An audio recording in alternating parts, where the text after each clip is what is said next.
Earnestly podcast coming to you on March 16th, 2021. How you guys doing? Quickly, a shout out to my cousin Cecil. He turns 40, is it 44 today? 44 today, buddy. Oh my God.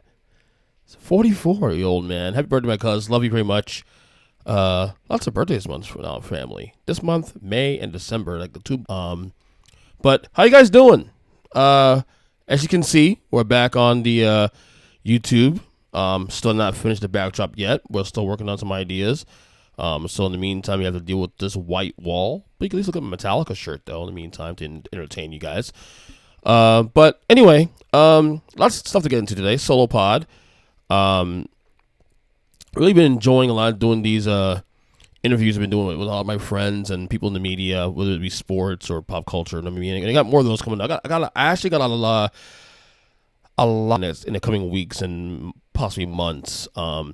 Interesting conversations that we're going to be having with people in my life, people who I've used to deal with, that people I've reconnected with and whatnot. We got a lot of things I'm going to be working on, so look out for that. But today's a solo episode. Of course, you can find this podcast on any podcast catcher on Apple Podcasts, Spotify, Google Podcasts, Stitcher Radio, Amazon Music, you name it. Earnestly Media, of course, on any of the social media sites, on Instagram, on Twitter, on Facebook, and YouTube. We're on YouTube now. Check out the YouTube page. I'm also going to be starting doing a little video series with my two sons. Something very simple and short to be called Conversations with My Sons. Where I do random conversations throughout the day, and it's posted on 2-3 minute clips, or maybe kind of cool. I posted a couple, two today while we were at lunch, which I'll probably put up on YouTube. I put one up with my son Eli up there. Put the one with my other son Logan later on. But anyway, that's what's going on content wise on Earnestly Media. I also announced to the Take 3 Wrestling podcast, as we announced in the last episode. I also announced here in the last episode that, or whatever episode it was, that we're moving to Thursday nights, recording Thursday nights, which means pretty much Friday morning we'll be dropping episodes early Friday morning, because we're going to be recording late, about 10 o'clock at night. So by the time we're done recording and I have to produce all the stuff, produce and edit and all that, I'll be up in the podcast feeds on Friday morning. So look out for that. I actually think Thursday's actually a great day for us, because honestly, it kind of feels like we're in the middle of something important.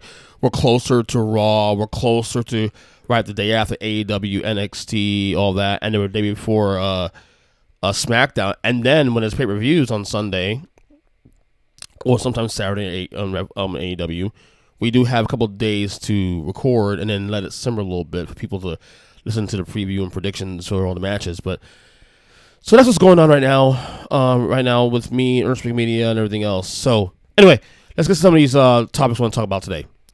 Drew Brees, New Orleans Saints quarterback, future Hall of Famer, first ballot Hall of Famer has officially retired after 15 years with the Saints, after 20 years in the NFL, a remarkable career. Kind of a sad ending last couple of years. A couple of these Saints teams last couple of years were really good, but they melted down late, whether it be Miracles by Minnesota and others and whatnot, and that Rams game 2 years ago and all that. Lots of conversation about Drew Brees and his legacy. I know we've had some of these conversations on this podcast over the course of the last couple of years with Kyle and Big Jim and a couple of the guys that come on the pod. Even I've done some solo stuff talking about Drew Brees. I mean, I like Drew Brees a lot. Obviously a guy who didn't look like your typical quarterback. He was 6 feet tall, very short, but yet got the job done. All-time passing leader, all that. I have a hard time, to be honest, in recent years talk about his legacy, because he's obviously it's all-time great. That's not even a question. He's Hall of Famer, first ballot, you name it. There's conversation about him being top 10, though. He does have a Super Bowl. That saves him a little bit. But so is Eli Manning. In fact, Eli Manning has 2 Super Bowls, and he was nowhere as good as Drew Brees, obviously. So how do we assess this? I consider Dan Marino a top 5 quarterback in the league, even though he never won a Super Bowl, and in fact only went to one. And the one Super Bowl he went to in the second year against San Francisco, he got blown the hell out by Joe Montana. But then again, that Niners team was an all-time great team too. The '84 Niners team, check them out. Pre-Jerry Rice, they were amazing. But I've had a lot of difficulty assessing Drew Brees. Is he all-time great in terms of top 10? Is he maybe a little bit out of top 10? Like, I've considered Brett Favre not a top 10 quarterback. I always said Brett Favre was a little overrated. Sometimes I feel like people overrate Drew Brees also, to some degree. Yeah, he has those stats and all that. But, again, you can argue, guys like him, even Tom Brady to some extent, although the amount of winning he does kind of saves his ass, honestly. But, with Drew Brees, like, he's obviously great, but I heard people say he's a top 5 all time. Like, no, he ain't that good. Stop. Is he a top 10 quarterback? I guess. I don't know. I mean, if I would consider him a top 10 quarterback, he's probably number 10, right? I mean, is he better than... Okay, he's not better than Tom Brady. He's not better than Joe Montana. He's not better than Aaron Rodgers. He's not better than Peyton Manning. Is he better than Dan Marino? I would take Dan Marino over him one day of the week. I don't give a shit about the Super Bowls he won. Or Super Bowl he won. I still take Dan Marino over him. Is he better than John Elway? I don't think so. I probably think about Brett Favre. I mean, Patrick Mahomes will probably at some point be in that conversation. As his resume grows, he's better. I already put Mahomes ahead of Drew Brees. I mean, it's difficult, and then you have all the old timers, the Johnny Unitas. Oh, by the way, my headphones came out of my ears. Sorry about that. Then you have obviously the older timers, Otto Grahams, and all those guys, Johnny U, like I said, and you have a conversation there, But is he top 10? Maybe, I guess. He probably number 10 for me. That was something discussed today on First Take. I was going to get the clip of it, actually, but didn't have a chance to do that. I've been really busy today, actually, honestly. But a clip of a argument between Max Kellerman and Stephen A. and Dan Orlovsky about Drew Brees, and Max actually kind of sort of made a case for him not being in the upper all-time greats. You can make a case, I guess. I don't know. It feels weird. I've been critical of Drew Brees in recent years, but some of his stances on not so much a stance, but more because he has a right to stand how he wants to stand, but more so to figure the situation, with the kneeling, all that, and kind of sound tone deaf. But he's forgiven, of course, for that. Because he's Drew Brees. He's a good. He's done a lot in the community in New Orleans. He can't hate on that. I'm a Drew Brees fan, absolutely. My wife loves him. She was actually pretty sad that when he retired. So, but yeah, is he top 10 quarterback? I guess. I don't know. It's tough. Like, those numbers, obviously numbers are numbers, and he can't control the era because the game changed. The game really changed where it was suited for offenses to do well. I always say, Matt Schaub was probably one of the most inconsistent quarterbacks in history in the league. Actually mostly bad when he was a starter quarterback in Houston. Had great numbers a couple of years. So we can't use the numbers as the only be-all, end-all in terms of assessing, that. But Drew Brees did a lot of winning. I think the back end of the career too. Also, while he didn't win the big one again, those Saints teams actually did pretty good with him. So that helps his case too. So, but look, he'll be in Canton. We'll see you in Canton, Drew. I mean, he's going to be in Canton without question. I mean, anybody that disputes whether he's a Hall of Famer, and not only that, a first ballot Hall of Famer is ludicrous. The guy is definitely a first ballot Hall of Famer without question. The only conversation here we're having is whether or not he is a top 10 quarterback all time, and he's definitely on the fringe. I mean, I'll say yes, just cause, but if you argue no, I'm not gonna hold that against you either. Because I can see the case for that either. You go through all the list of great quarterbacks in this league, it gets tough. And like I said, I got like Dan Marino, who may not have won a Super Bowl, but he's damn sure the most talented. And some of those teams, Dolphin teams he had, were just not good enough to compete. So a lot of context matters in all this.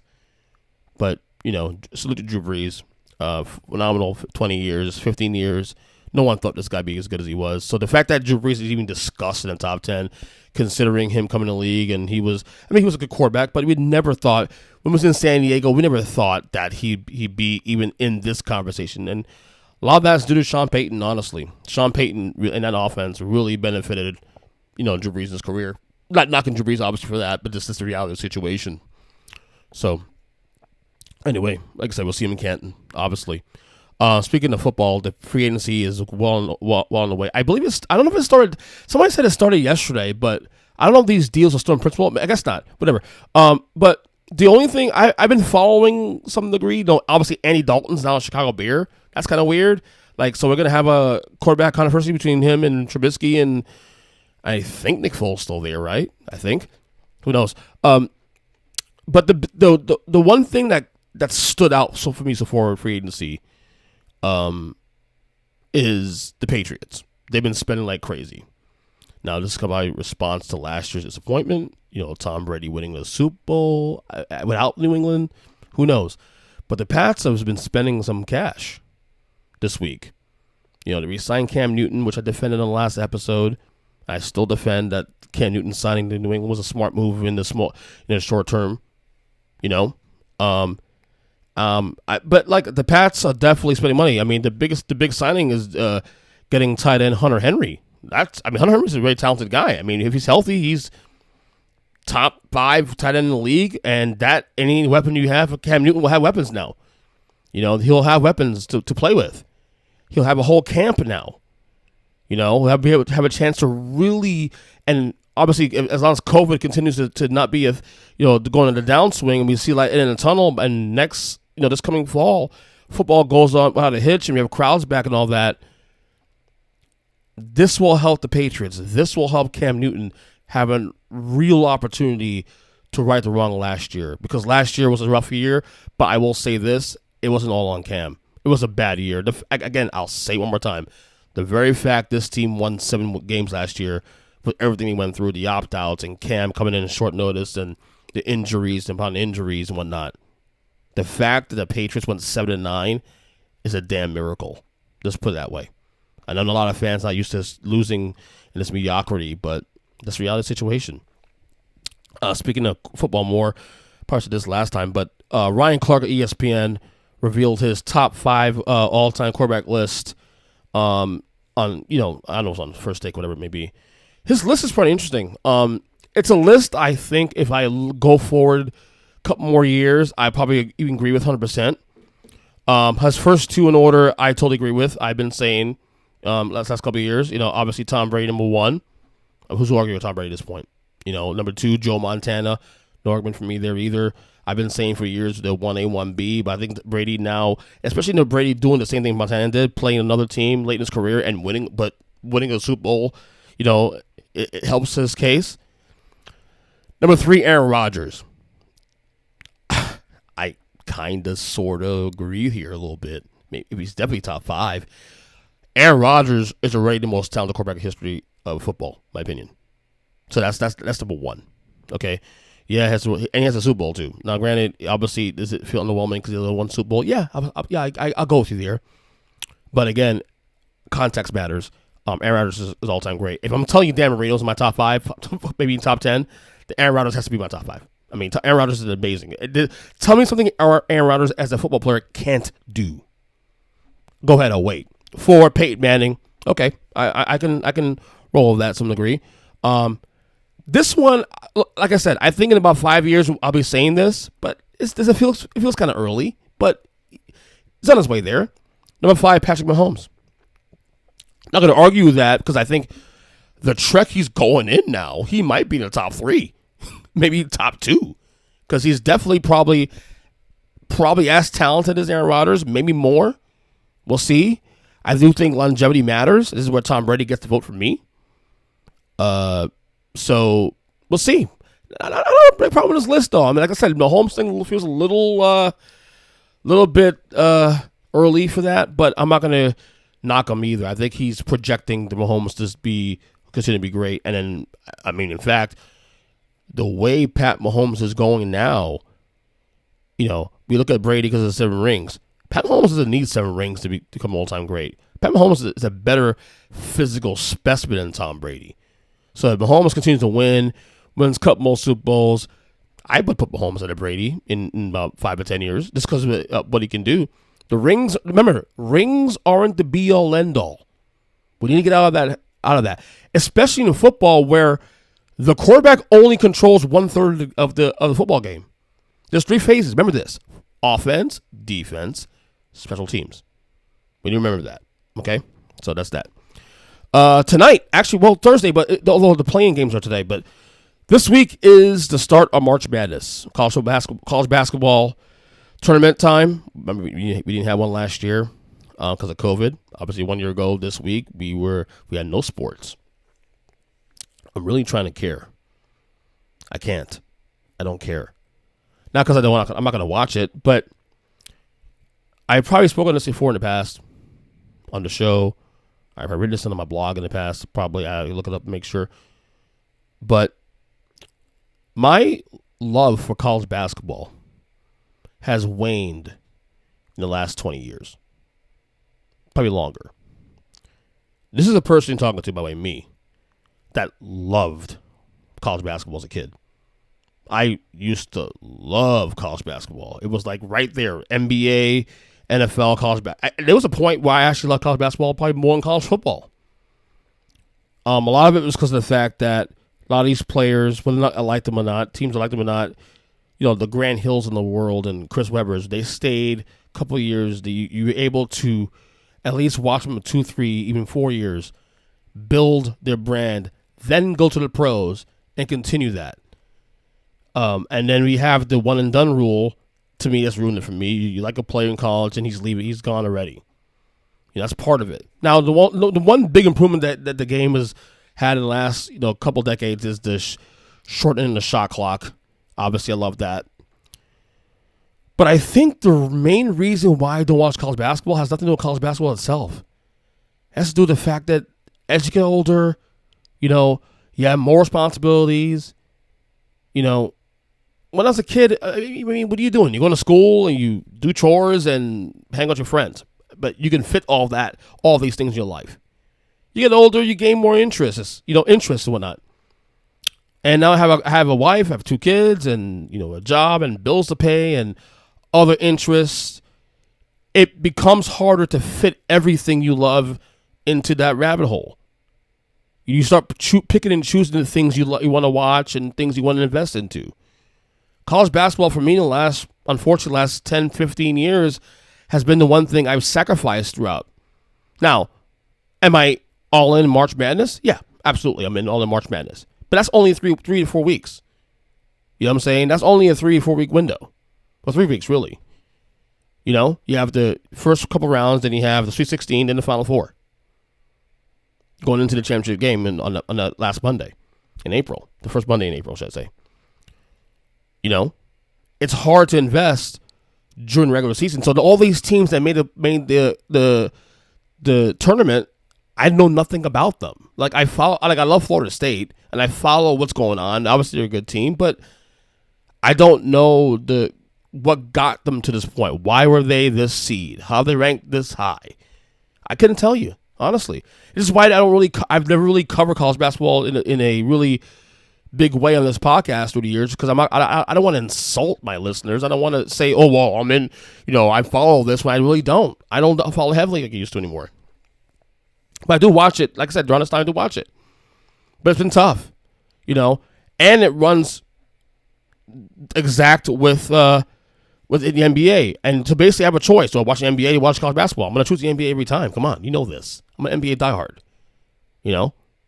So as much as I want to watch college basketball, it's just tough, man. It really is tough, So, anyway, today is March 16th, as I said earlier. Today is also 316 Day. If you're a wrestling fan, you know what I'm talking about. Stone Cold Steve Austin, obviously Austin 316. I'm really surprised. I was posting on social media. I'm really surprised religious folks haven't gotten pissed off at me for posting the 316. Some of them might be offended by that. So you shouldn't be offended by that. It's just a thing. Don't be petty. I'm a Christian. So come on. So today's 316 Day. I mean, obviously, it's become a thing really in recent years where we honor, Stone Cold Steve Austin, who's arguably the greatest superstar in history of the business. And that's the question that I'm posting here. Is he the greatest superstar of all time? Now, my favorite era of wrestling is still the Hulkamania era. Hulkamania era, not area. Hulkamania era spans from 1984. We won the title against Iron Sheik in January '84, which kicked off the Hulkamania era. Runs through officially 1993 at the King of the Ring, where he lost to Yokozuna, and then left the company about a month later. Now, obviously, he came back years later with NWO, but wasn't the same. But that's Hulkamania. Hogan way past his prime.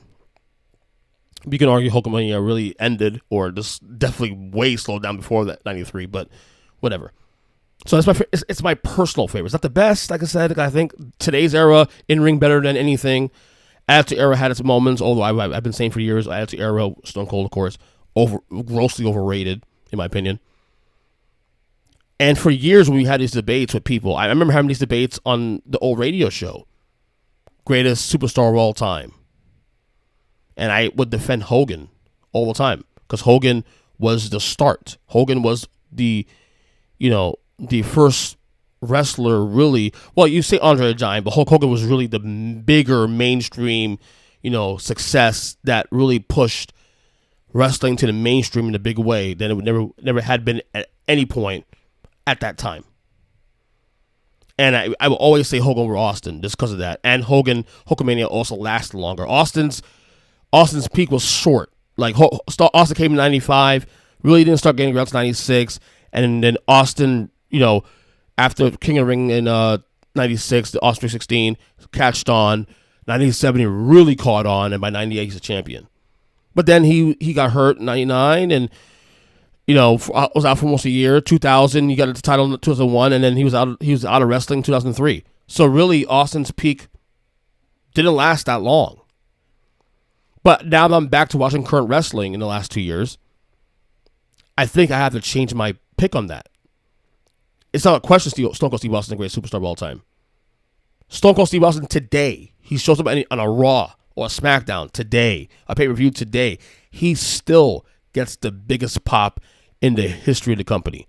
He's still relevant in a way where he's more popular than guys today. A lot of people don't even care for Hulk Hogan anymore. And especially, a lot of it has to do also with some of the things you've said and we've seen in recent years with Hogan. Obviously we'll get into that, but you know what I'm talking about. Now, I would argue Stone Cold Steve Austin is not the greatest champion, because in that era, when he was winning titles, he didn't really hold the belt much. He always felt like he was chasing the belt more than he was actually holding the belt. And, it's what it is. That's the way the business was at the time. But if you talk about the greatest superstar, without question, Austin 316. Without question. And like I said, I've had to really get back to watching the current product to really understand that point of view. There's no question Austin 316. To be honest with you, you're looking at totality, it's not even that close. Honestly, not that close. Like, as big as The Rock is, and The Rock is huge, obviously the biggest superstar, biggest movie star in the world. And obviously wrestling was a big platform for him to get there. But within the confines of the WWE and pro wrestling as a whole, Stone Cold Steve Austin is still bigger than The Rock. Within the WWE bubble, he's by far bigger than The Rock. And The Rock is huge. And The Rock is still huge at WWE. And Austin's bigger. Austin's bigger than Hogan. Now, if we're doing a Mount Rushmore top 4 all time, Hogan, Austin 1 and 2, without question. These are two guys that impacted commerce in a big way for the company at their time of their peak years. Like I said, we've done a Mount Rushmore in the past on this podcast. Austin, Hogan. I think I had Ric Flair there. I forgot what the third guy was. It might have been San Martino I had there as well too. But the point is, you look at changing commerce. Austin changed commerce in a big way. Austin took wrestling back to the mainstream and then some. Yeah, he's the biggest star in the history of the company. Greatest champion? No. Biggest star? Absolutely, without question. So that's just that. That's my my opinion on Mr. 316 himself.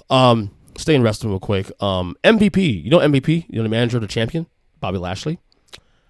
I've really enjoyed MVP's Instagram. He might be my favorite Instagram I like to follow in the wrestling community. Bunch of positive stuff. You know, it's not just things he does that he posts that's within the confine of wrestling, but also even the outside stuff.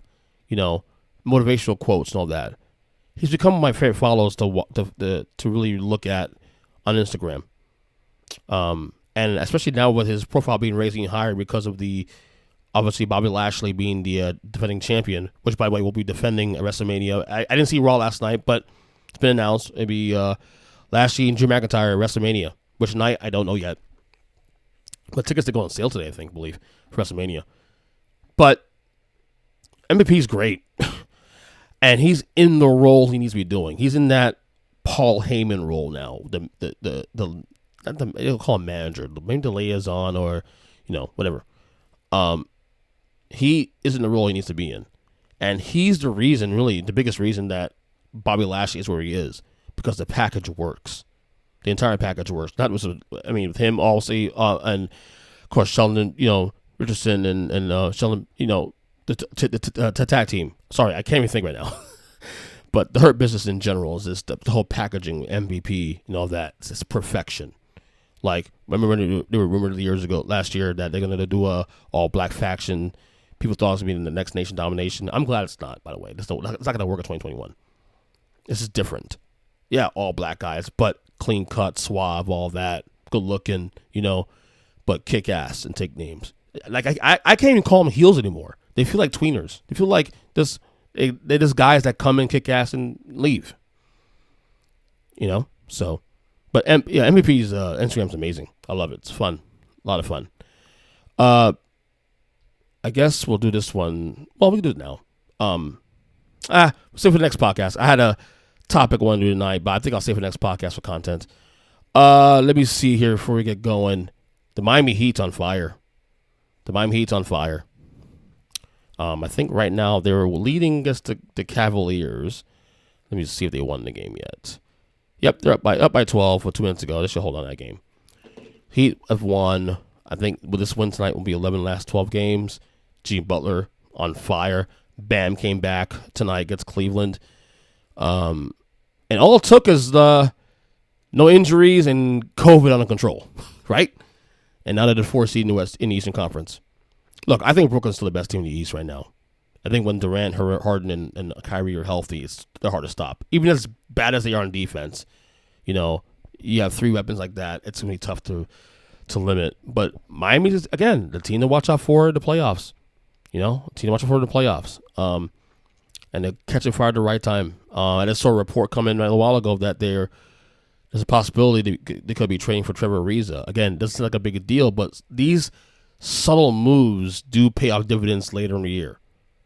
Remember Jay Crowder last year? Jay Crowder, big time, was a big help to the Heat. Played phenomenal in the finals, playoffs, all that. End up parlaying that to a big contract in Phoenix, or bigger contract in Phoenix, rather. So these little moves could help. Assuming this move goes down. Assuming the Ariza thing does go down. So, anyway, I think that's it. I think anything else here? Nah, I think that's it, man. Call it a day there. So, again, we're back on YouTube. Like I said, once again, still apologizing for no backdrop. Working on it. Hopefully, the next couple of days will get it going. Although the next couple of days is going to be pretty stressful as work schedule is going to ramp up a little bit. So, if you don't see any podcasts in the next 2 weeks, you know why. But again, I'm on Twitter at EJChristian7 or Speaking Media at all podcast platforms, or all social media platforms, rather. Instagram, Twitter, Facebook, and especially YouTube. We have clips and other things on there. Check it out, of course. All free, of course, man. Just check out the content, man. Support the movement here. Earnestly.net. And until then, we'll talk soon. Later.